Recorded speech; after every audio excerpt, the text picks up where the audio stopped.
Now to turn off the notification sound for any Redmi devices including Redmi Note 12 series, just go inside the setting and here you go for sound and vibration.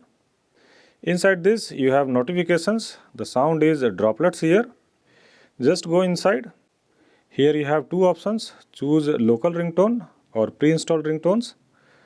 Now to turn off the notification sound, go to the second option. Now here you have three options, ringtone, alarm and notifications. Go inside the notifications. Now this is set to default ringtone. Just change it to don't set ringtone. That's it, you have done this. Come back and you successfully turned off the notification sound.